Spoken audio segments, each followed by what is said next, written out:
She had never owned a pair of shoes that weren't secondhand, and even those had soles that peeled off with every step.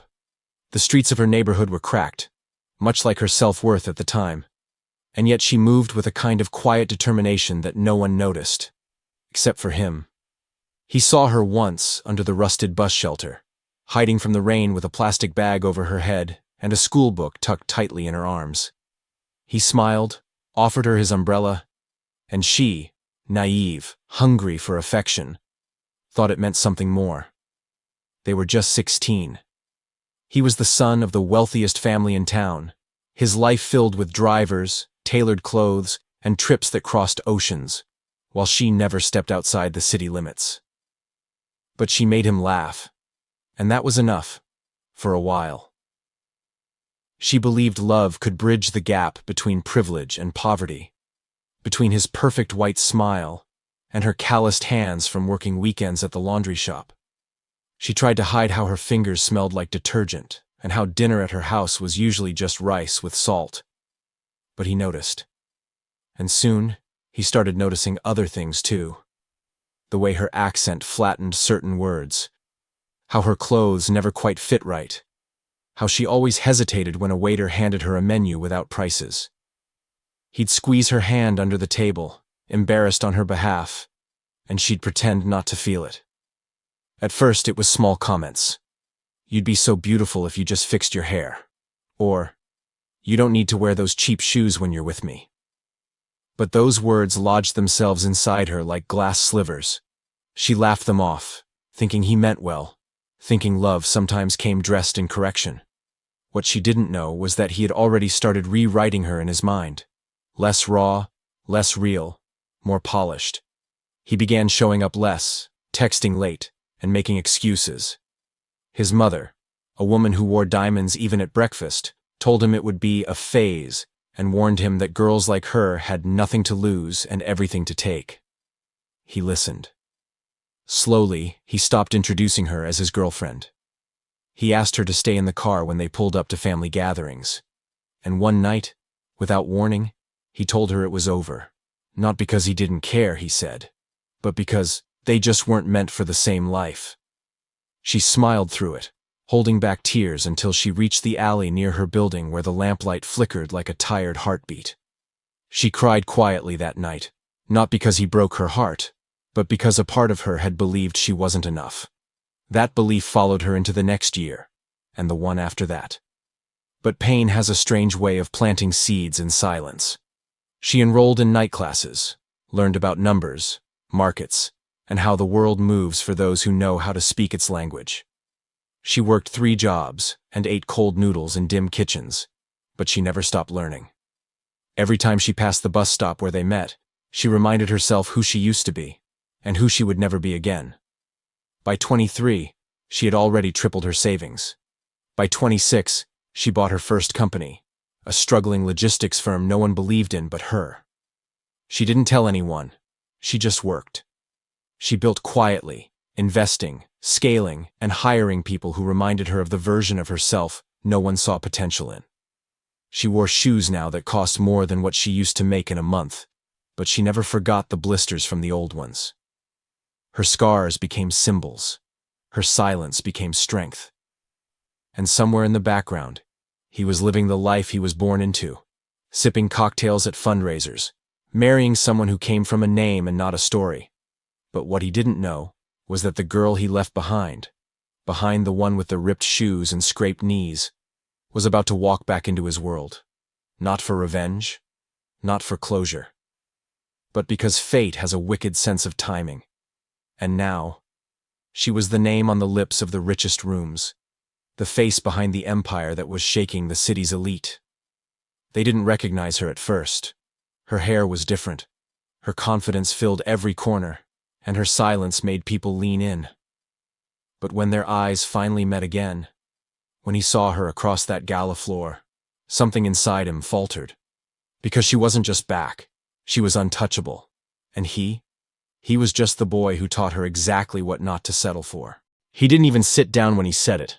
The words came out standing, casual, like they meant nothing. "You're amazing, but we're from 2 different worlds," he muttered, eyes glancing past her as if already searching for the next chapter without her in it.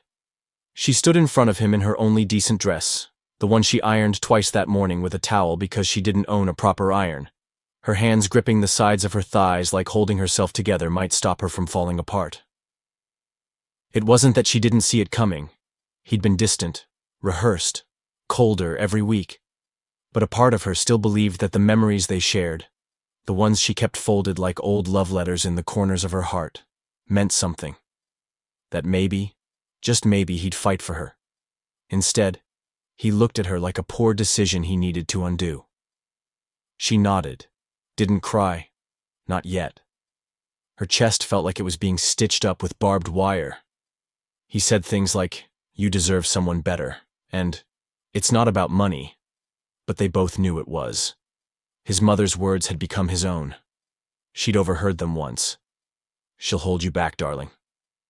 And now those very thoughts echoed in the air between them. She wanted to scream, to ask if love had ever mattered at all. But the silence between them was louder than any answer he could have given. She walked away with her chin up, but her world caving in. That night, she lay on the floor of her tiny apartment because the bed felt too soft for heartbreak. The city didn't stop for her. The buses still ran, the streets still buzzed, and the people still moved as if her heart hadn't just been handed back in pieces. She had no one to call. Her mother had died when she was 13, and her father had been more of a ghost than a guardian. She was used to being alone, but this was a different kind of loneliness. The kind that seeps into your bones and makes your future feel like a locked door with no key. But as the tears dried and the sun began to rise outside the cracked window pane, something shifted. She got up, wiped her face, and looked at herself in the mirror. She looked nothing like the girl he fell for. And maybe that was the point. Maybe it was time to become someone he'd never recognize. Fire doesn't begin as flames. It starts as heat in the chest. A slow burn behind the eyes. She applied for jobs she had no business applying for. Got rejected, got ignored, got laughed at. But she kept showing up. She stayed up all night learning Excel and accounting while eating cup noodles with a fork that bent too easily. She made friends with ambition. It became her new companion. She took notes in the back of business conferences, dressed in thrift store blazers, pretending to belong until one day. She did. A local mentor, a woman who reminded her of everything sharp and unbreakable, took notice. "You don't flinch when you fail," she said once. "That's rare." With her help, and with time, the girl with a broken heart started becoming something else entirely. She began to invest, not just in stocks, but in herself. Her confidence grew teeth. She no longer looked for handouts or validation. She built and broke and built again. The world had told her she was too poor, too plain, too disposable. She took every insult, every dismissal, and forged armor from it. The boy who left her became nothing more than a reference point, a before to her after. When she eventually stood at the helm of her own company, when the newspapers began calling her a rising star, she didn't gloat. She didn't post cryptic quotes or reach out just to show him what he lost. Because the fire in her chest had evolved. It was no longer just about proving him wrong. It was about proving to herself that she'd been right to believe, if not in love, then in her own damn worth. And the irony? He was still stuck in the same circle, attending the same events with the same last name and the same glass of champagne. She would see him again soon, but not as the girl who needed him. She'd see him as the woman who needed no one. And when that moment came, it wouldn't be vengeance that filled her chest. It would be peace. Because real power isn't about revenge. It's about becoming so untouchable, even your past can't hold on to you. 10 years is a long time. It's long enough for scars to fade into stories, for anger to evolve into purpose, and for the girl he once left on a rainy street corner to rise like something untouchable. The media called her a mystery for years. Articles titled "The Silent Storm Taking Over Tech" and "She Came From Nowhere, and Now She Owns Everything." But she knew where she came from. She never forgot the feeling of standing in second-hand shoes while others whispered in designer heels. She never forgot the way he said, "You'll never understand my world," as if her dreams were written in a language too poor to matter. What he didn't know was that those very words became the gasoline she poured over every sleepless night. And now, here she was, a name inked in black on Forbes lists, sitting next to legacies born with silver spoons, yet none of them knew what it felt like to claw your way up with nothing but hunger in your chest and a name no one could pronounce correctly the first time. The boardrooms she now walked into stood silent when she entered, not because of her money, but because of her presence, the kind of presence that isn't learned, only earned. Her company didn't start in a glass tower. It started in a rented apartment with peeling walls, a wobbly desk, and a cracked laptop that overheated every 2 hours. And yet somehow, that mess birthed an empire. A solution she created. A platform that no one believed in at first, now powers millions of users across continents. Investors who once told her, "It's not scalable," now lined up in suits 2 sizes too expensive, begging for a seat at her table. And she remembered their names. She remembered who said she was too emotional to lead and too pretty to be taken seriously. And now, with every signature she placed on a $1 million acquisition, she smiled without smiling. Because the sweetest revenge is success that needs no announcement. The world saw her now. Not as someone's ex, not as the girl from the neighborhood where cabs never went after dark, but as her. The woman who had rewritten what it meant to lose and still win. But the craziest part? She didn't crave the spotlight. She barely gave interviews. She let the results speak instead. Her office had no gold plaques or framed magazine covers. It had floor-to-ceiling windows that looked out over the city, the same city that once looked down on her. She liked that. She liked the irony. But what the world didn't see was what lay behind her quiet eyes. The nights she still woke up sometimes with dreams of hunger. The people she lost along the way. The loneliness that came not from failure, but from reaching a height so high, few people could join you. And somewhere in that lonely space, she thought of him. The boy who left. Not often, not with anger, just with curiosity. Where was he now? Did he still believe love had limits? Did he ever Google her name in secret, wondering if that fire in her eyes had burned out or only grown? Because if he had, he would have seen her name etched in lists, yes. But more than that, he would have seen that she no longer carried the weight of what he did. She had outgrown it. Like a snake shedding old skin, she had peeled off the version of herself that begged for his love, and instead, built one that didn't need anyone's permission to be extraordinary. But success doesn't erase the past. It reframes it. Every time she stood on a stage, introduced as a self-made billionaire, she saw flashes of her younger self in the crowd. Girls in the back rows with notebooks full of hope and borrowed dreams. And when she spoke, she didn't talk about profits. She talked about power. Not the kind that crushes, but the kind that rebuilds. "There's nothing wrong with being underestimated," she once said in a speech that went viral.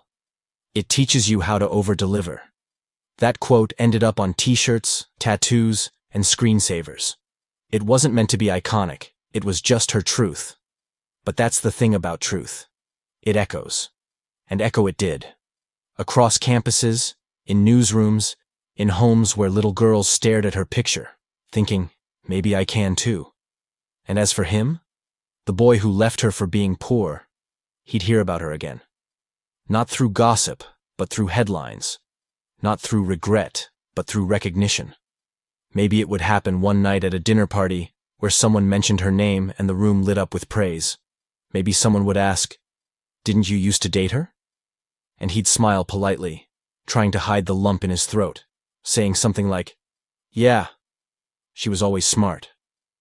And then he'd excuse himself, step outside, and realize just how far apart their worlds had truly become. Because she wasn't just the girl he left. She had become the woman no one could ignore. They didn't recognize her at first. Maybe it was the gold gown that shimmered like melted sunlight under the chandelier's glow. Or maybe it was the confidence in her walk. The kind of elegance that doesn't come from wealth, but from surviving the kind of storms that money can't touch. The charity gala was invitation only, meant for old money and polished legacies. And yet there she was, stepping out of a car no one had ever seen, escorted by a team whose eyes moved before hers did. The unspoken detail that power wasn't loud. It was quiet, collected, and deliberate. Her name wasn't on the guest list 10 years ago. Back then, she had stood across the street in the rain, watching from behind iron gates as her ex's mother spoke from the stage, raising funds for causes she barely understood, wearing diamonds that cost more than the annual income of her entire neighborhood. That night had burned into her memory like frostbite, cold, invisible, and unforgettable. She remembered clutching the food delivery bag tighter in her hands as security shooed her away. No staff through the front entrance, they said. She had walked home crying, not from humiliation but from hunger. And tonight? She entered through the front, not as a guest, but as a main sponsor. Her name was on the velvet banner now. Her logo was stitched on the gala brochures, and every person who had once whispered, "She's not one of us," now stood in line for a photo with her. The irony was painful. And perfect. Her dress wasn't just gold, it was armor. Handmade, no designer name flaunted, just quiet luxury in every thread. Her heels didn't click, they commanded. And when she walked into the ballroom, all conversation paused like someone had pressed mute on a $1,000 speaker system. He was there too, the boy who left her. Older now. Polished, yes. But something about his smile had dulled, like he had everything but still looked for something. When he saw her, the champagne flute in his hand froze mid-air. For a second, he blinked, disbelief fighting memory. She didn't smile. She didn't need to. She simply nodded at him, like two strangers passing in an elevator. Because that's what they were now. Strangers with history. She floated through the gala like a ghost who had come back not to haunt, but to rise. Every face that once looked past her now looked up to her. One woman whispered, "She used to date Daniel, right?" And another replied, "No, Daniel used to date her." That shift in tone, that was the real win. During the opening speech, the host listed off the biggest donors, and when her name was called, the applause was thunderous. She walked to the stage, took the mic gently, and paused. That pause, it wasn't for drama. It was for power. Because silence makes people lean in. And then, in a voice both soft and sharp, she said, "Sometimes, you build your legacy not in rooms like these, but in places where no one ever invites you. That's where I came from. And I've never forgotten it." The room went still. Not a glass clinked, not a fork scraped. Because in that moment, she wasn't just a billionaire. She was a reminder. A reminder that money isn't inherited. Sometimes it's fought for with the kind of grit that turns rejection into reward. After the speech, people surrounded her, congratulated her, flattered her. But she was already gone, in her head. She was standing in the past, seeing her younger self in torn shoes behind the gate, watching this very party. That version of her was still alive. She carried her everywhere. And maybe that's what kept her real. Because despite the diamonds, despite the headlines and net worths and power dinners, she never once forgot who she was before the world noticed her. And that's why she walked back to the coat check alone, slipping a tip into the young girl's hand with a smile that said, "I see you." Because someone once should have seen her too. Daniel tried to speak to her on his way out. "You look," he started. But she cut him off gently. "No need to finish. We both know I never stopped glowing. You just weren't looking." And with that, she stepped into the night air, where cameras flashed, but her peace outshone everything. She didn't attend the gala to prove anything. She attended to remind herself she had arrived. Not for revenge, not for applause, but for every girl still standing in the rain, watching a world that tells her she doesn't belong. She was proof that one day, those gates would open, and she'd walk through them, not to ask for a seat, but to buy the whole damn building. There was a time she used to search her name online just to see if anyone remembered her. Some forgotten photo from school, a blurry tag at someone's birthday party, maybe even one of those "where are they now" threads where her name might accidentally pop up. But tonight, as she stepped out of her private jet in Milan, her name wasn't just remembered, it was everywhere. On billboards that covered the skyline, on the front page of business magazines, on the whispers of every man in every room who once thought she wasn't worth the time. She had become the kind of woman they now told their sons about. Not because she married into money, but because she built something money couldn't buy. The irony wasn't lost on her, especially not on him, the man who had forgotten her when it was convenient. The same one who once held her hand and told her he'd come back, and never did. The one who, when things got hard, chose comfort over loyalty. He hadn't just left her. He erased her. Unfriended, blocked, vanished. As if she was a chapter he never wanted to reread. But tonight? His friends sent him screenshots of her Vogue cover. His boss referenced her in meetings. His new girlfriend used her skincare line, and he couldn't scroll for 5 minutes without seeing her name trending again. It wasn't just that she was rich now. It was the way she moved. The way she never had to shout, the way people paused when she walked into a room. She wasn't loud, but the silence around her felt louder than applause. In every city she touched, she left behind a trail of shifted energies. Men who stared too long, women who whispered about her elegance, CEOs who stumbled over their words trying to sound casual in her presence. At the Monaco Gala, she walked past a row of billionaires, none of whom looked twice at the younger influencers in tight dresses. But her? She was different. She wasn't trying to be seen. She was the scene. That's what made the difference. That's what made men lean forward and women take notes. But somewhere deep in the crowd, hidden behind expensive champagne and polite claps, he was there. Daniel, the man who left when she was nothing. Watching now as the world looked at her like she was everything. When their eyes finally met, it wasn't dramatic. There was no gasp, no shattered glass, just recognition and regret. Heavy, soul-splitting regret.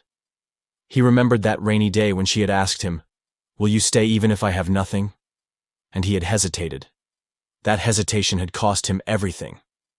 Because what stood in front of him now wasn't just a successful woman. She was a force, a storm dressed in silk, a name too powerful for his lips now. She didn't smile. She didn't even blink. She simply turned her gaze away, and somehow, that cut deeper than a slap. Because he knew. She remembered. And she had grown. Not to spite him, but to save herself. In the after-party, 2 young venture capitalists were talking about her like she was a myth. "She's got that can't-be-touched aura," one said. "Like she knows something none of us do." She overheard, and it made her smile. Not out of arrogance, but because they were right. She did know something. She knew what it was like to be left, forgotten, undervalued, and then rise anyway. She knew what it was like to cry over instant noodles while watching rich girls complain about bad Wi-Fi. She knew the sting of being invisible, which is why now, when all eyes were on her, she didn't flinch. She didn't need to be seen anymore, because she had already seen herself. That night, as she got into her car, her assistant handed her a list of brand offers and a note. Daniel emailed again, "Wants to catch up." She laughed, not cruelly, but like someone reading the final chapter of a book they'd already outgrown. Her reply? Simple. "I'm not the girl you forgot. I'm the woman you'll never forget." And with that, the door closed, the engine purred, and the world kept spinning. Only now it spun around her. Because once upon a time, she waited for him to come back. Now, the world waited for her. Beneath the surface of her flawless smile, past the golden gowns and billion-dollar heels, there was a war unfolding, one that no one could see. Her suite at the Grand Aurelian Hotel was a palace in the clouds, wrapped in velvet silence and city lights that stretched forever. But hidden behind a panel in her closet, under silk robes and designer scarves, was a diary with a cracked leather cover and pages stained with tears that once belonged to a girl no one remembered. Her name was Ava then. Just Ava. No last name worth mentioning. No money to protect her. No power to speak back. Just a girl with hope and ripped shoes, clinging to a boy who promised forever and walked away when poverty dared to stain her dreams. That old version of her. She didn't die. She transformed.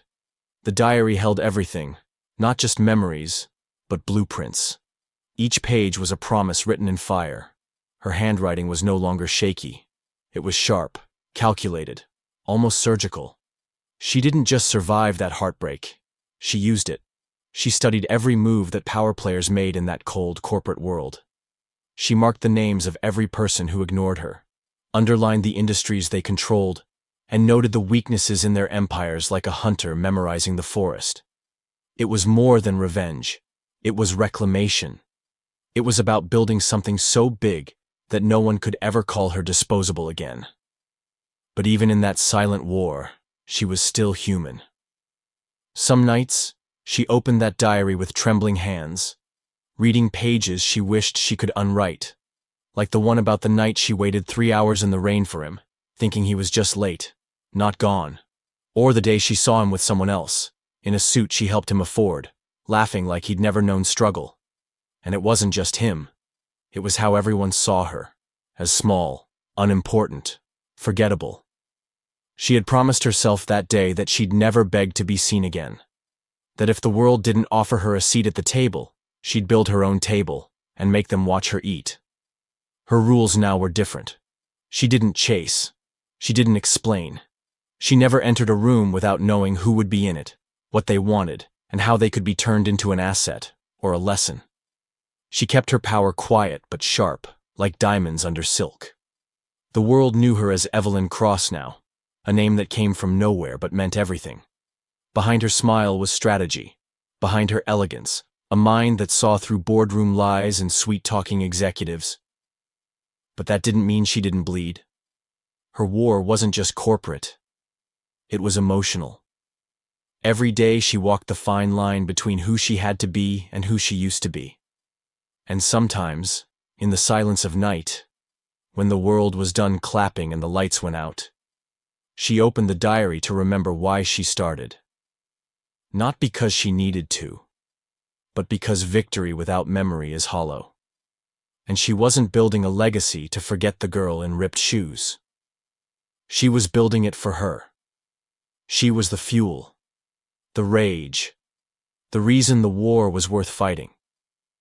And as she read the final line of that night's entry, written years ago in ink, now faded but alive, "One day, they'll whisper your name the way they once ignored it."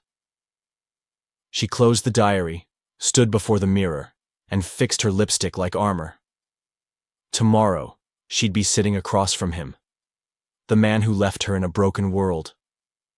Only now, she owned that world. It started with a blurry photo, just a glimpse of her stepping out of the black Rolls-Royce, head held high, gold satin slipping over her like it had been poured by royalty itself. And just behind her, almost cropped out but not quite, was him. The boy who had once left her standing in the rain, now watching her like she was a world he didn't know how to re-enter. The tabloids lost their minds. Who is the mystery man behind Evelyn Cross? From first love to final regret. Insider scoop. Is the billionaire queen rekindling an old flame? The headlines didn't stop. They were like wildfire on every glossy page, every gossip blog, every late-night talk show that had only just learned how to pronounce her name without stuttering. But in every interview she gave, every question fired at her with camera lights blinding her face, she didn't flinch. She smiled. She spoke of power, of rebuilding, of the weight of turning wounds into wisdom. But she never once said his name. Not once. And that silence screamed louder than any confession could. It wasn't because she hadn't heard the rumors. Of course she had. Her publicist even begged her. Just say something, even if it's a denial. But she didn't. Because saying his name would give it weight. It would validate a past she had already buried in silk and steel. The world was hungry for drama, for a redemption romance they could sink their teeth into. But this wasn't their fairy tale, this was hers. And she had rewritten it with blood, sweat, and numbers stacked so high, no one could doubt she belonged anymore. They thought they were being clever, pulling old photos, finding friends from high school who barely remembered her but suddenly had stories to sell. She was always ambitious. I knew she'd be something one day, but I never thought she'd become her. She watched it all in silence. Let them talk, let them speculate. The real story, the one that lived in her bones, wasn't theirs to narrate. And he reached out once, a single message, just a line. Do you remember me? She never replied. She read it. Yes. At 2:07 a.m., sitting alone on the penthouse balcony, champagne untouched beside her, city lights flickering like a heartbeat she hadn't felt in years. But she didn't answer. Because the girl who once knew him was gone. And the woman she had become didn't owe the past a single thing, not even a response. Instead, she turned her attention to the headlines that mattered. The charity she launched in her old neighborhood. The tech startup she secretly backed that was now valued at $1.2 billion. The mentoring fund for young women who had been told they were too poor, too plain, too unworthy to ever sit at the table. She didn't just build her empire. She made sure it opened doors behind her. But even as the world cheered and whispered, even as journalists kept digging and fans begged for confirmation, she held her ground. Her silence wasn't weakness. It was power. And somewhere in the noise, she hoped he understood that. That by never saying his name, she wasn't erasing him. She was rising above him. And that, perhaps, was the most beautiful revenge of all. It started with whispers in boardrooms and suspicious glances over shareholder reports. Numbers weren't adding up. Investors were pulling out quietly. Contracts were suddenly being renegotiated. At first, Adam thought it was just the market. Another storm to ride out like he always had. He had weathered recessions before, bounced back from failed partnerships. But this was different. This was silent, strategic, ruthless. He sat at the head of the table, the same table he once bragged about building from nothing, surrounded by men who used to laugh at his jokes and nod at every word he said. Now, they shifted in their chairs, eyes darting toward their phones, lips tight. One of them finally cleared his throat and slid a file across the polished surface. Adam opened it, and his hands went cold. The acquisition offer wasn't just hostile, it was surgical, calculated to take everything. And at the bottom of the letter, printed in understated gold, was a name he hadn't seen on paper in a decade. Evelyn Cross. He didn't know how long he sat there staring at it. The name felt like a ghost. A curse. A consequence. The same girl he once called too fragile for the world was now dismantling his world one elegant move at a time. She hadn't shown her face in any of the meetings. No calls, no messages, just perfectly executed silence. But her name was there. In every document, every clause, every cleverly placed buyout. She was behind the shell company that bought up his competitor 6 months ago. Behind the media leaks that exposed his CFO's offshore accounts. Behind the software licensing deal that pulled the rug from under his tech division. Piece by piece, she wasn't just taking over. She was unbuilding him. He stood in his penthouse, the same one where he used to imagine her begging for a second chance one day. Instead, he was now watching the news report her company's latest acquisition. His company. The anchor said it with a smile, as if it were just another business deal. But Adam knew. This was personal. It wasn't revenge fueled by rage. It was something colder, sharper. The kind of revenge only someone who had loved you once could design. She wasn't burning his world to ashes in a fit of fury. She was replacing every brick with her initials. And it was working. The board was ready to vote. The press already had their headlines drafted. Evelyn Cross, The woman who took down her ex-lover's empire. He wanted to scream, wanted to fight. But deep down, he knew. He had already lost. She didn't need to show up. Her absence was louder than her presence would have been. The woman who once cried over broken shoes now walked in designer heels across the glass floors of global power. She had learned the rules of his world and then rewritten them. And the irony? She wasn't even gloating. She didn't do interviews. Didn't give speeches. Didn't tweet a single word. The world talked for her. The headlines wrote themselves. And Adam, the man who once left her because he thought she'd never become anything, was now at the mercy of her every silent decision.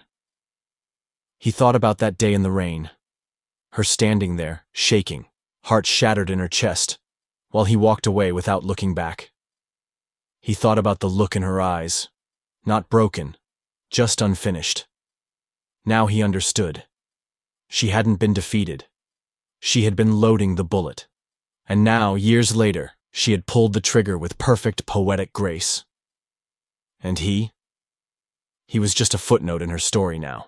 The night was dressed in velvet shadows and silver moonlight as the gala unfolded inside the Crescent Hall, a venue that once wouldn't have let Evelyn through the front door, but now bore her name on its platinum sponsorship wall. And inside the chandelier-lit grandeur, the air buzzed with power, money, and whispers of her latest takeover, his company. But she moved through it all like a ghost dipped in gold, radiant yet untouchable, a diamond carved from every wound he ever gave her. And when Adam entered the room, uninvited but not stopped, because his name still held some weight, even if his empire was now hers, it was like the world paused, like everyone sensed the collision that was about to happen. And for the first time in over a decade, their eyes met across the ballroom. Not through tears or laughter or promises, but through silence thick enough to break ribs.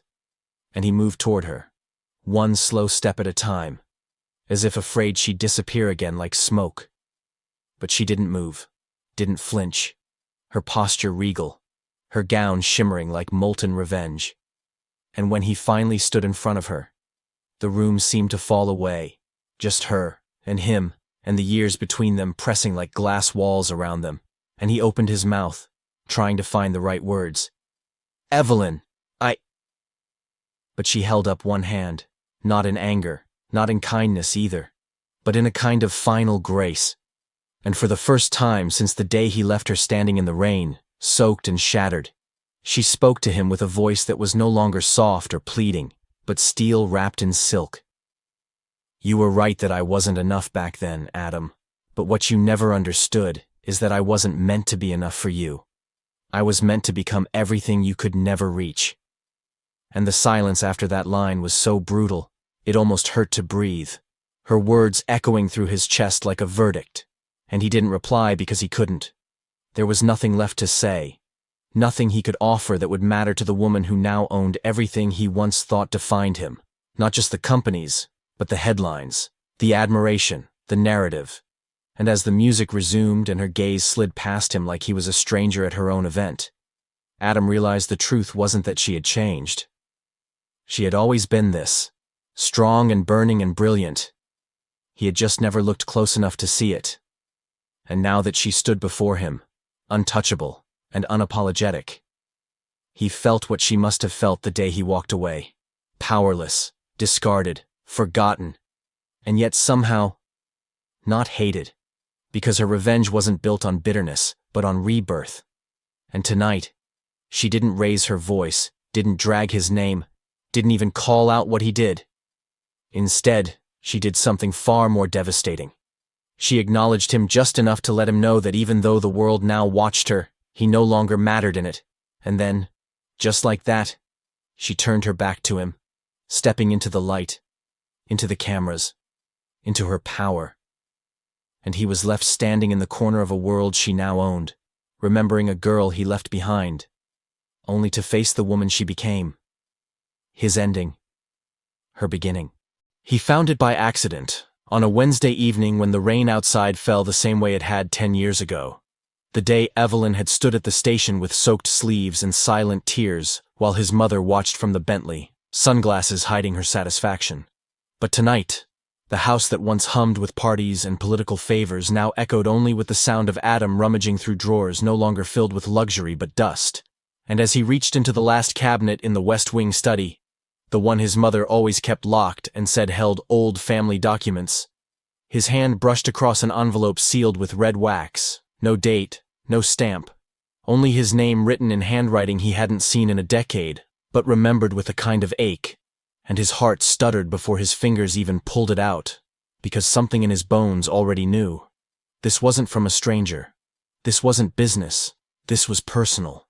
And when he broke the seal and unfolded the creamy paper inside, Evelyn's name jumped out in the first line like it had been waiting all this time to scream at him, and with every word he read, his world tilted, cracked, and then shattered. Because the letter, dated a week after their breakup, wasn't written to him, but about him, written by Evelyn to his mother. A final attempt to explain, to beg, to hold on to a love that had already been sold off behind her back. And in it she had written things that burned into him like scars born late. I know you think I'm beneath your son, that I will ruin the legacy you've spent your life crafting. But I want you to know I never asked him for anything. Not his money, not his name, only his love. And I would have built our future from scratch with him, with my bare hands if needed. But I also know that your silence has been louder than any rejection he's given me. He stopped calling after dinner at your place. He stopped looking me in the eye, and I could feel your fingerprints all over his change. And Adam's hands shook as he read because he remembered that dinner. The way his mother had smiled too softly. The wine had tasted off, and Evelyn had left early, claiming a headache. But he'd felt something leave the room with her. He just hadn't chased it. And now the truth screamed at him from paper yellowed with time. I never hated you, Mrs. Hale. I pitied you. Because one day, your son will realize the empire you built came at the cost of his soul. And the pain that sentence carved into him was so real, he had to sit down, breathing unevenly as the room spun. And then the second page, folded tighter, had another message, written in Evelyn's handwriting but meant for him. If you're reading this, then your mother never let you see it when it mattered most. But if there's a part of you that still wonders why I disappeared, know that it wasn't weakness, it was survival. I loved you. More than I should have. But I refused to become a ghost in your mansion. One day, I will be more than what you left behind. And he dropped the page like it had burned him, because he remembered how quickly his mother had moved after the breakup, introducing him to women from other dynasties, pushing him toward mergers disguised as engagements. And he remembered how Evelyn's number had stopped working just weeks after he'd last seen her, and he'd told himself she had moved on. But now he knew she had been erased, blocked out like a threat to the crown, and he had let it happen, all of it, without fighting for her. And in doing so, had lost the only real thing he ever had. And as the letter trembled in his hands, something inside him cracked open. Not rage, not sorrow, something worse. Clarity. Because Evelyn hadn't just become a billionaire, she had built herself into a legend, and not for revenge, but for resurrection. And he finally understood why she never said his name in the interviews, never acknowledged their history. Not because she forgot, but because he was a chapter she had outgrown. A page she had closed long ago. And now he was just a man staring at words that should have been read 10 years earlier. And the weight of that truth was more brutal than any scandal, any bankruptcy, any boardroom loss, because this was personal.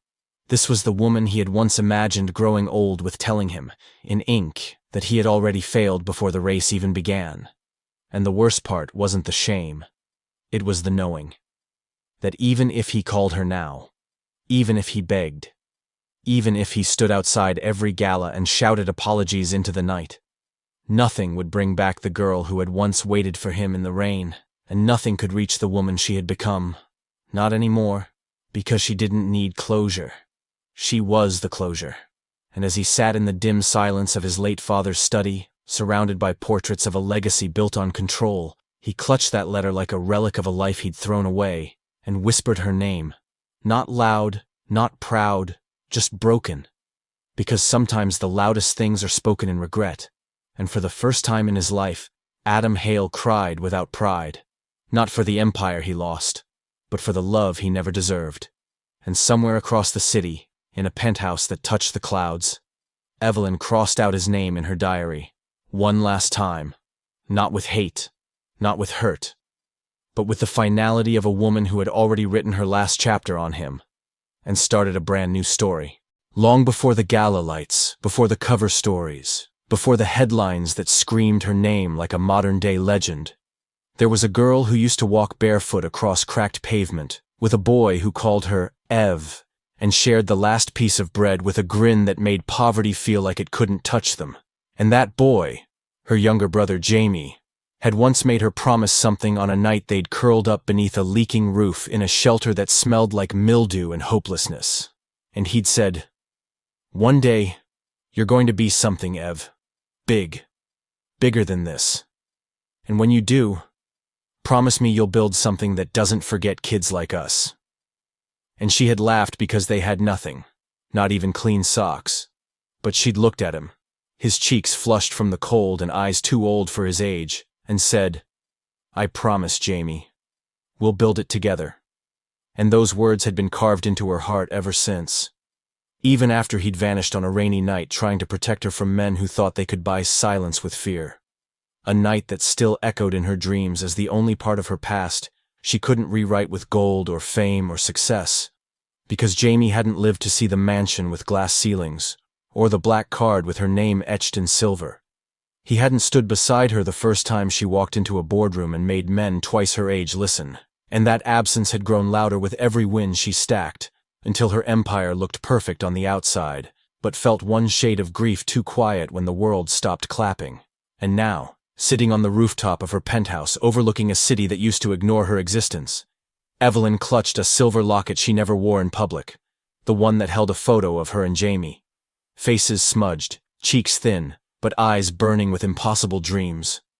And she whispered his name like a prayer, because today marked exactly 10 years since the system had failed him. 10 years since she'd buried her innocence beside the only person who ever knew all of her without judgment, and she had kept her promise. She had built Haven House, a network of homes, schools, scholarships for kids with nowhere to go and no one to believe in them. But it never felt enough, not really. Not when Jamie wasn't there to see it. And as she stared into the skyline, her mind drifted back to the only diary entry she'd ever written while crying. The world sees the billionaire, the heels, the gowns, but if they knew what it cost, they'd stop clapping. And though she never said his name on stage, in interviews, or to the media, Jamie was everywhere. In every marble pillar she built from the ground up, in every scholarship she signed without cameras, in every kitchen she installed in shelters with ovens that actually worked, and every time she got asked if she was married or in love, she'd smile and say, "Not yet." But what she really meant was, "My heart was already broken once, and not in the way you think." Because it wasn't Adam Hale who taught her how deep loss could go. It was Jamie, the boy who once traded his only jacket for a blanket so she could sleep warm. The boy who once stole a pack of crackers and cried after because he knew it was wrong, but they hadn't eaten in 2 days, and he had held her hand like it was a lifeline through a world that never cared whether they lived or disappeared. And she had turned that pain into power, turned every slap from life into a stepping stone. But tonight, she felt the weight of that promise in her bones, because the richer she became, the more she realized how rare Jamie's kind of purity was, and how the world kept losing people like him to darkness no one wanted to look at. And she knew now why the media could never understand her silence when asked about her past. Because they wanted trauma packaged in clean quotes, not the raw mess of a girl who once held her dead brother's hand and promised he didn't die in vain. And as the wind brushed her hair and her phone lit up with another offer to buy out her company for billions, she looked at the screen and didn't even blink before deleting the message. Because Haven House wasn't for sale, not ever. And Jamie's name wasn't a brand, it was a heartbeat. One she carried with her in every decision, every risk, every calculated move that looked ruthless on the outside but came from a place of pure survival on the inside. And if the world ever found out that Evelyn Rose, the woman who once broke Wall Street records, had been homeless at 15, they'd write it like a headline, but what they wouldn't know was that none of it, none, would have happened if it weren't for a boy who believed in her when no one else did. A boy who died too young but left behind a dream she'd stitched into every part of her legacy. And as the city lights blinked like silent applause, she whispered one more time, "I kept my promise, Jamie." And in that moment, the wind seemed to still, as if the universe nodded in quiet recognition, not for the billionaire, not for the icon, but for the girl who never forgot where she came from, or who she lost to get here. There were mansions that whispered wealth through glass and gold, and then there was the one she built, the one the world called Evelyn Rose Estate. But to her, it wasn't just a home, it was a statement. A scar turned into steel. A soft rebellion wrapped in marble and crystal chandeliers. A place where every room had been designed to overwrite the darkness she once crawled through. And though the tabloids praised it for its architecture and its state-of-the-art technology, and the underground wine cellar with rare vintages older than the country itself, they didn't know that the wallpaper in the hallway matched the color of the blankets in the shelter she and Jamie had once stayed in, or that the dining room was intentionally designed long, echoing, cold, just like the ones she used to clean at 16 when she worked as invisible labor in homes that smelled like roses and cruelty. And now, this mansion wasn't just where she lived, it was where she remembered, every single day, not out of sadness, but out of rebellion, out of control, out of the need to never forget what silence once cost her, because she had learned that forgetting made you soft, and soft didn't survive where she came from. So every chandelier was a middle finger to the darkness that tried to kill her, and every imported Italian tile under her heels was a reminder that the girl with ripped shoes once stood exactly where they told her she didn't belong. And though the staff never asked, they noticed she rarely stayed in the master bedroom and often disappeared into the west wing where the cameras didn't reach and the security system was manually disengaged, because that was where she built Jamie's room, the one he never got to sleep in, filled with everything he once dreamed of. A ceiling that lit up like stars, a record player in the corner, a stack of comic books on the desk still wrapped in plastic, untouched but sacred. And when she sat there some nights, wrapped in silence, she didn't feel like a billionaire. She just felt like a sister still waiting for a laugh that never came back. And sometimes she spoke out loud in there, not because she was losing her mind, but because if the world could scream about her net worth, then she could whisper to the only soul who ever believed she was worth something before she had a name worth printing. And now the mansion stood tall, the press drooling over its every wing, its panoramic ocean views, its custom art gallery featuring works from artists she once shared sleeping bags with in alleyways, and they called it eccentric. But what they didn't know was that she never wanted just a mansion. She wanted a museum of survival, a place where every room told a truth, where every luxury was an exorcism, where every mirror reminded her that she hadn't just survived, she'd taken the narrative and rewritten it in calligraphy. And while people like Adam Hale were watching her every move from boardrooms he no longer controlled, trying to piece together how the girl he left behind had become the woman who now sat on top of an empire. She was making breakfast in a kitchen that had been replicated from a black and white photo of her grandmother's house, the one that got bulldozed in a redevelopment deal she never forgot. The same deal Adam's father had signed off on back when she didn't even know what the word acquisition meant. But now she was the acquisition, the threat, the woman who didn't need to raise her voice to burn kingdoms down. And though she walked through the halls in silk now, her memory still wore bruises, and this mansion was a battleground she'd claimed with grace instead of blood, where every window was bigger than the last because once she was told poor girls shouldn't take up space, and now she made sure her existence was impossible to look away from. And when reporters asked her why she built such a large estate for one person, she smiled that closed lip, enigmatic smile and replied, "It's not for one person, it's for every version of me that never got a room." And they didn't understand it, but they quoted it anyway, adding to her legend, feeding the myth of the girl who came from nothing and turned even her trauma into square footage. And as the night stretched across the mansion's golden outlines, Evelyn walked barefoot across heated floors, her fingers brushing the edge of a wall etched with quotes Jamie used to say. And though the world saw a fortress of power, she knew it was built on pain she'd turned into purpose. And no one, not Adam, not his father, not the board members who now feared her influence, could ever take this from her. Because this wasn't just real estate, it was resurrection.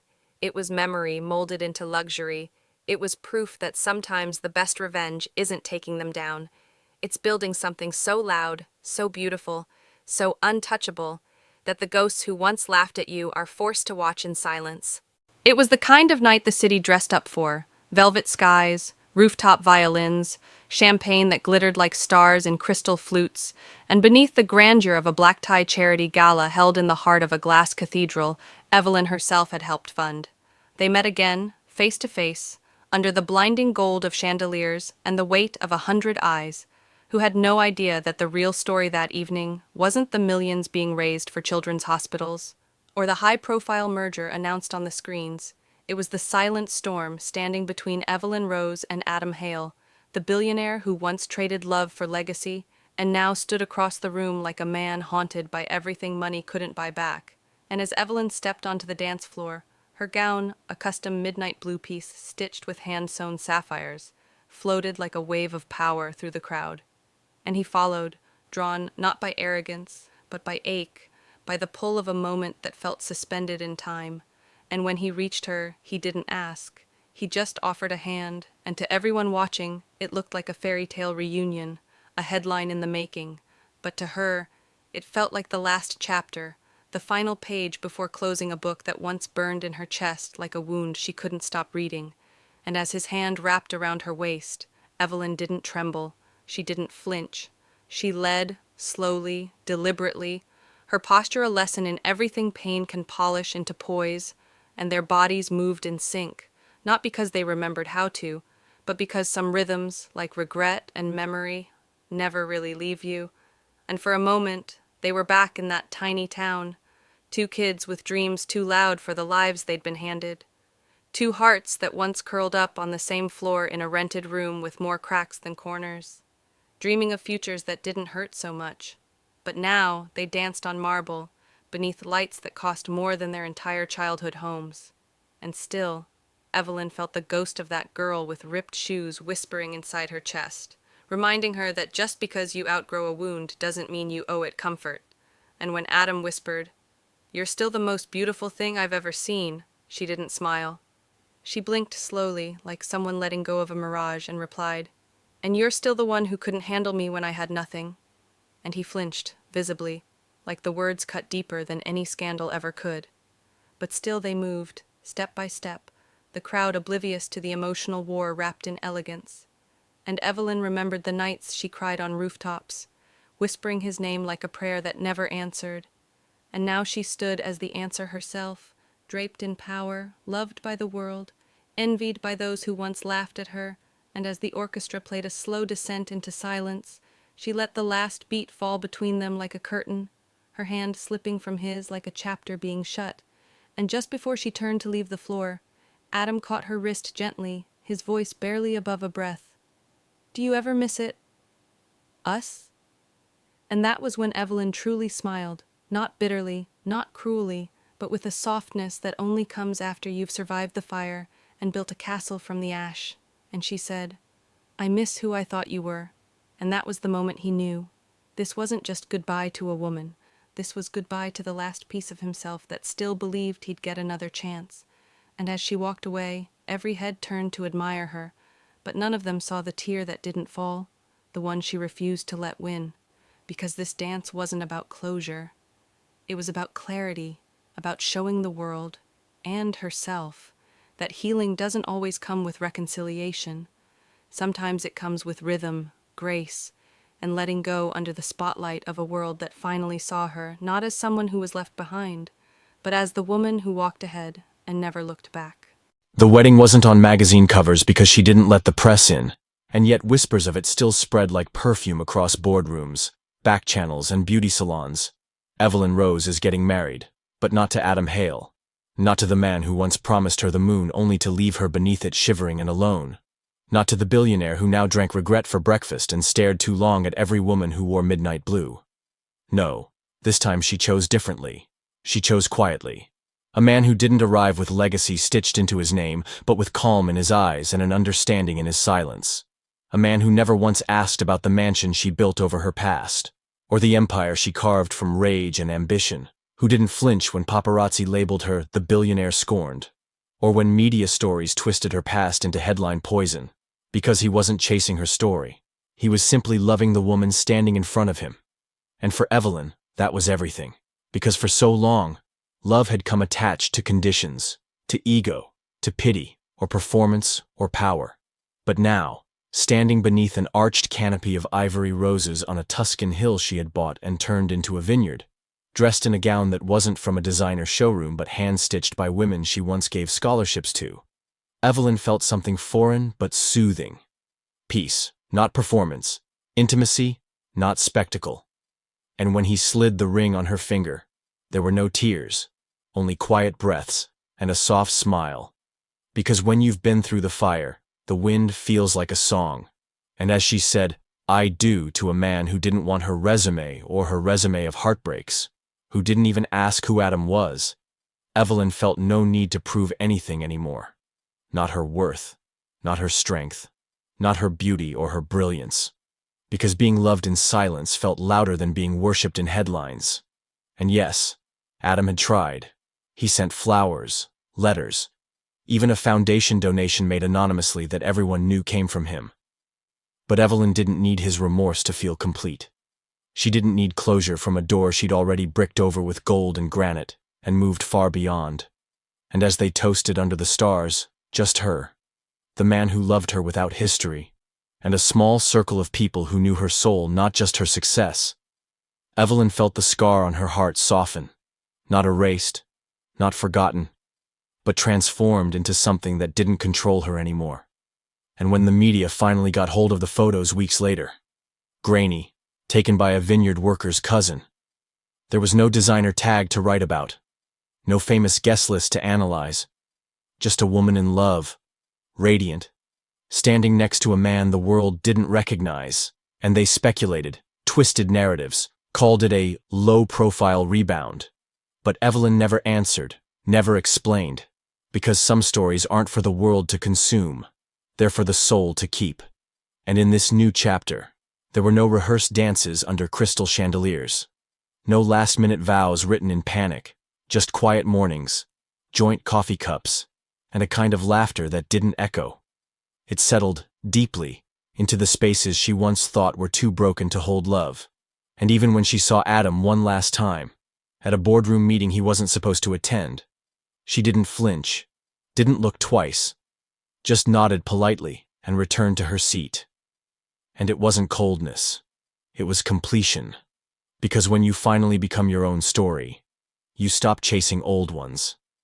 And Evelyn Rose, who once begged to be loved, who was left in worn-out shoes and returned wrapped in gold, didn't just walk away from the man who couldn't see her worth.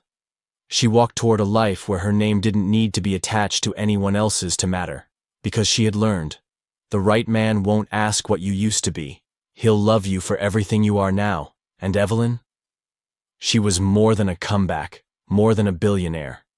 She was finally, wholly, joyfully free. Maybe someone walked away from you when you had nothing. Maybe they made you feel like you were too small, too broken, too not enough to be loved, respected, chosen.